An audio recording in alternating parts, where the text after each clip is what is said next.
as ons lose, and compromise our heritage and our culture.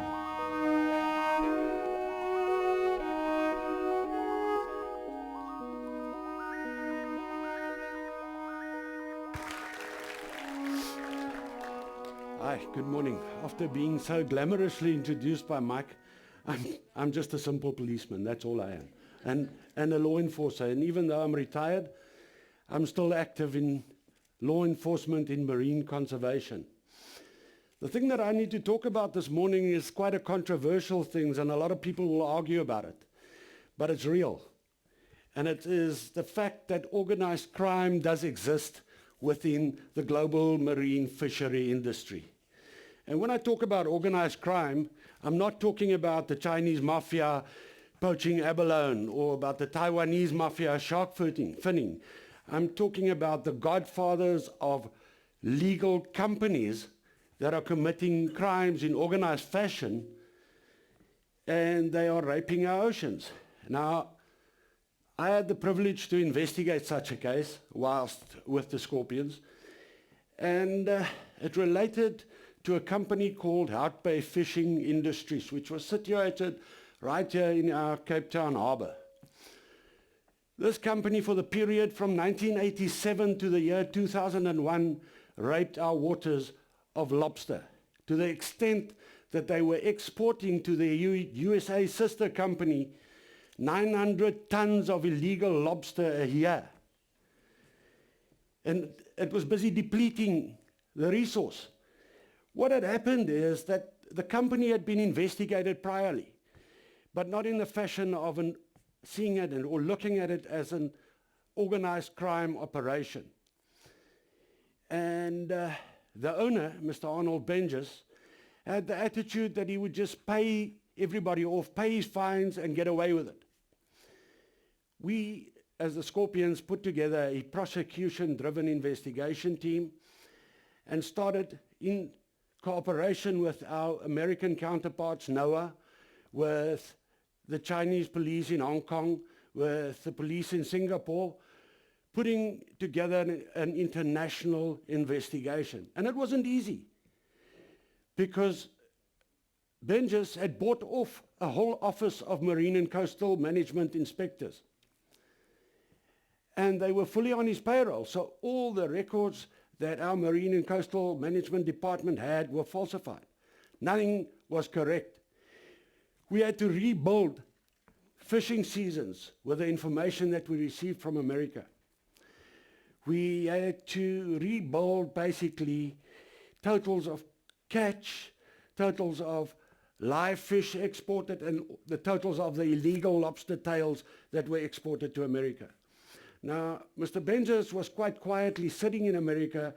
We had another company called Icebrand and Icebrand Maine, and they distributed all his illegal fish for him. Very nicely, but he controlled the whole operation in South Africa. To such an extent that in America, in his company's budget, he even budgeted per fishing vessel that he had in South Africa for bribes to pay to fishery officials.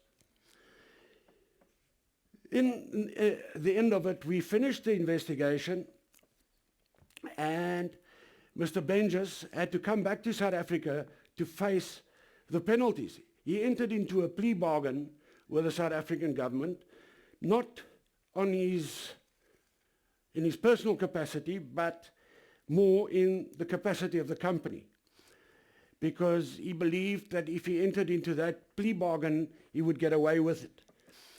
The company and the directors were fined to the tune of about 40 million rand, which is a lot of money.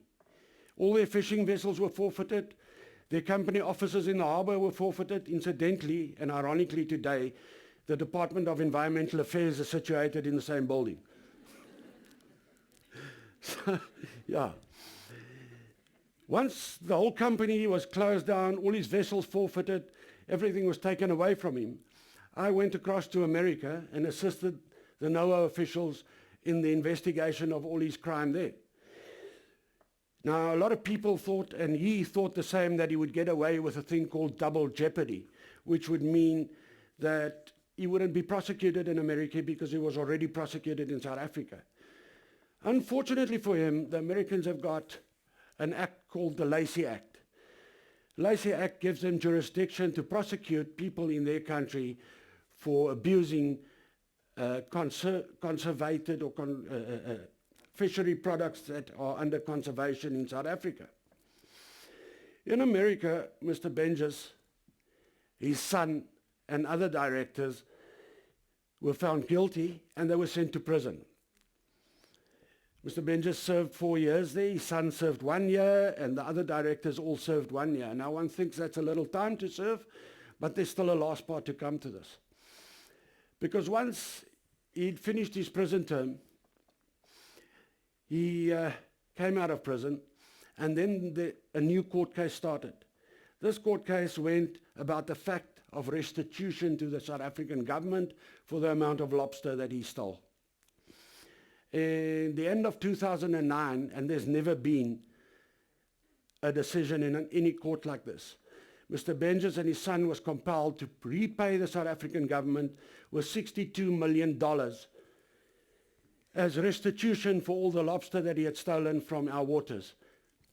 And I think that was quite significant because never in the history of law enforcement has there been a court decision like that. The prosecution of Mr. Benjes in America under the Lacey Act was also very a landmark thing, because what had happened is, in the 104 years existence of the Lacey Act, they had never gotten a prison sentence. Normally the Lacey Act ends up in a fine of between $100 and $100,000.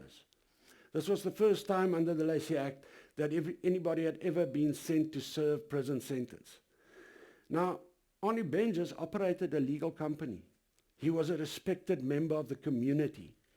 He donated money to schools, to charity projects. Yet, he was busy with organized crime.